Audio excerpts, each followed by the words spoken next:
In less than 3 hours, President Obama will deliver his final State of the Union address. In the meantime, breaking news, 10 U.S. Navy personnel, sailors, been detained by the Iranian Revolutionary Guard in the Persian Gulf.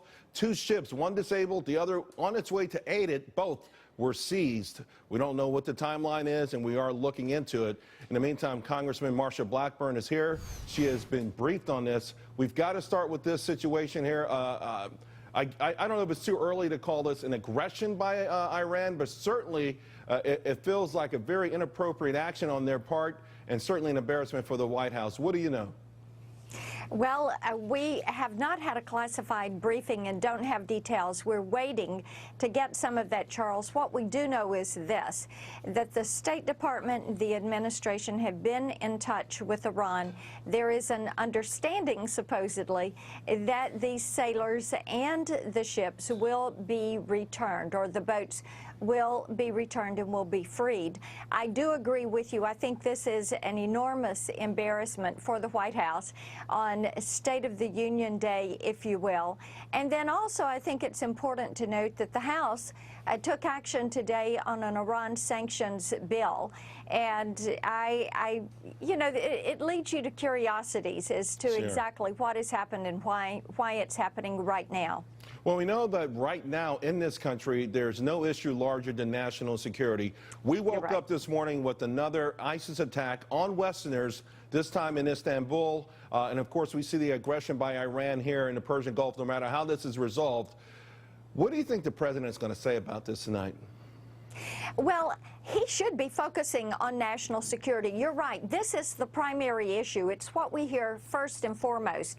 And when you look not only at what happened in Istanbul, what is taking place in Germany, look at what happened here last week. You've got Philadelphia. You have the arrest that took place in California and in Texas.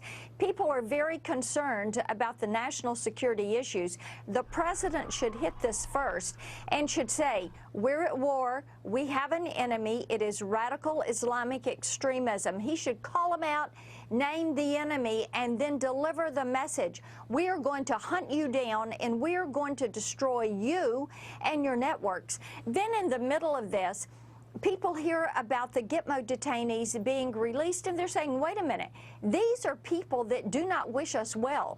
They want to do harm to us. Why are you releasing them? And it just elevates the discussion around the hot spots and the insecurities and the uncertainty that exists, whether it is Iran or Iraq. And by the way, I have 1,300 troops that are leaving Fort Campbell there in my district now and are returning to Iraq. We have the strike team that is going back over there. See, people see this as an unfinished job. We are going back to reclaim territory that we have, that we had won and that we had lost. So you look at the entire Middle East, you look at what is happening in Turkey, you look at what is happening in North Korea, and you say, wait a minute. Wait a minute, we've got a lot of unrest. We have a lot of activity. This makes me very uncomfortable. That's what we hear more than anything else from our constituents. And it's so unfortunate that those young men and women probably feel like they're not being given the amount of support to go back out there and win this thing once and for all. And I think that's what's scaring a lot of people. That's right, because we have a commander-in-chief who cannot give a clear vision and cannot give clear orders as to what and how to do. And when those rules of engagement are tainted or changed, and you cannot give that order with preciseness, then of course it leads to confusion, not only for the troops and the commanders, but the families. Congressman Blackburn, as usual, we really appreciate it, and Godspeed to those young men and women from Fort Campbell. Again, we'll be right back with more breaking news this hour.